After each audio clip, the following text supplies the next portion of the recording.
Good morning, kindergarten friends and families. Today I'm bringing you some outdoor mindfulness activities.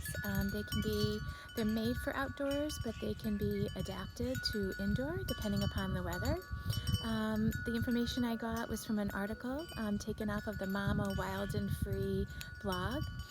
It just mainly talks about how when our lives are busy and hectic, children can often pick up on our feelings of what's happening in our lives, and they can kind of take on that stress and that anxiousness, and they feel that. So one of the ways that we can help them work through those feelings would be to go out into nature. And so the outdoors is a great place to just relax, practice those breathing skills that we talked about last week in our mindfulness series.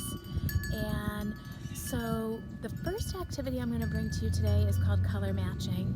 And so it's taking the colors that you see outside and finding objects in the environment that can really help to identify those signs of spring.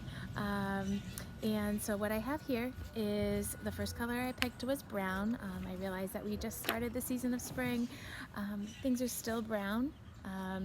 We get some grass growing out here, but here's my brown sheet of paper. The next color I saw in my yard that there was a lot of was green.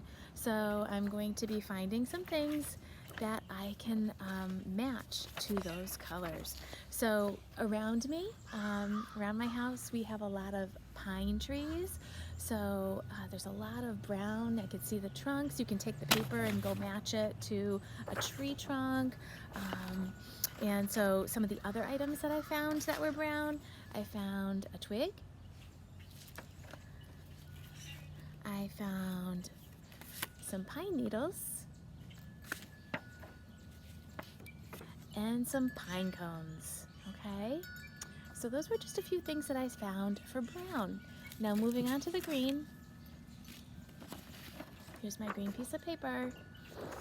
And I only found a couple of things. Like I said, it just started spring, so signs of spring haven't really started to grow yet. But I have grass that matches my green paper.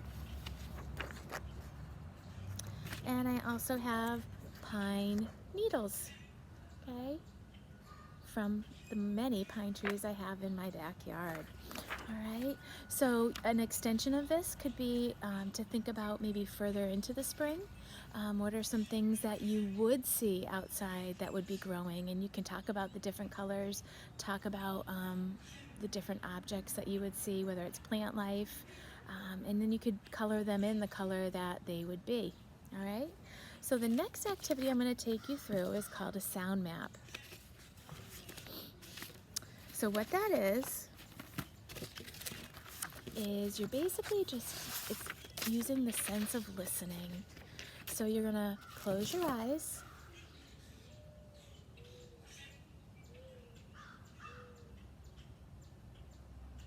And you're going to listen to everything that you hear around you in the outdoors, okay? So right now, when I just closed my eyes, I hear many birds chirping in the trees. I also hear very lightly, it was a little louder a while ago because the wind had really picked up, but I hear the wind chimes that are over to this side of me. Right? And I also hear the cars on the street that are facing that direction. So this is what the map is going to look like. So I'm going to take my markers. You can take pencil, you can take crayon, whatever you have available to you. I'm going to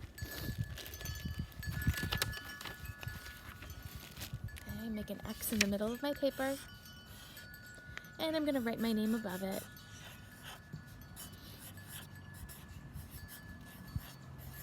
Okay, so your paper would look like this. Okay, you could make it more personalized, where if you had a picture of your child, where the X's, you could have their picture, and then I'm going to go into ways in how you can fill in your map on the paper. Okay, so right now I hear the chimes starting to blow a little bit or move a little bit. They're making the noise. So I hear them in this direction. So I'm going to take and make, with a different color marker, I'm going to take and put an X on that spot.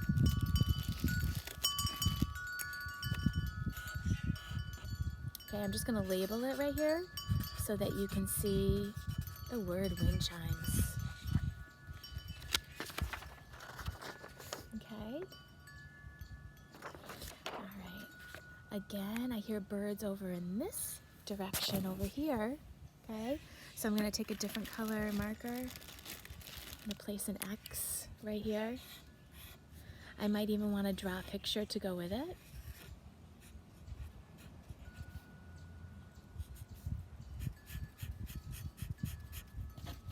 So it might look like this. Okay, there's my bird.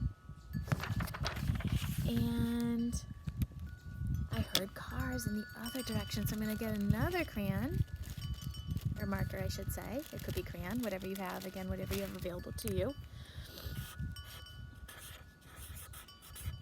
Okay. Draw it.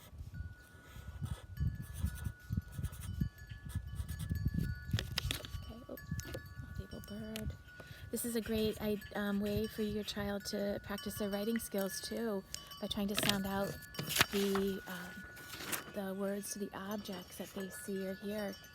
Okay, so here's my map so far. You can continue to listen to other sounds that are in your environment. Okay, see how many you can get, and then you can talk about it with your child when they're done. Okay. The last activity I'm going to bring to you today is a mindful stroll. So a lot of us are trying to get out and get that fresh air in, okay, while we're home. And so you're going to find a time for a short walk. Make sure it's undisturbed so no one's bothering you. You're not in a hurry or rush. Before you begin, you're going to take a few deep breaths. All right, so it's a slow and mindful walk. All right, so you're going to bring attention to all your senses. Is the air warm or cold?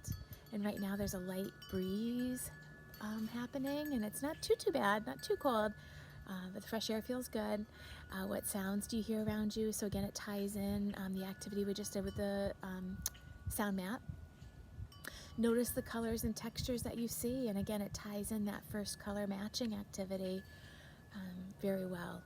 So whenever you get distracted by other thoughts, you're just going to rely on one of your senses, whether it's your sight, your touch, your sound for hearing. All right, you're going to rely on one of those senses to bring you back into the present moment, and that's what mindfulness is to be in the present moment. So I really hope that you enjoyed these activities. I'm going to be bringing you a couple of more next week, and I hope you are able to keep it calm, keep it relaxed, and have fun, and take care of yourselves, and we'll see you next time.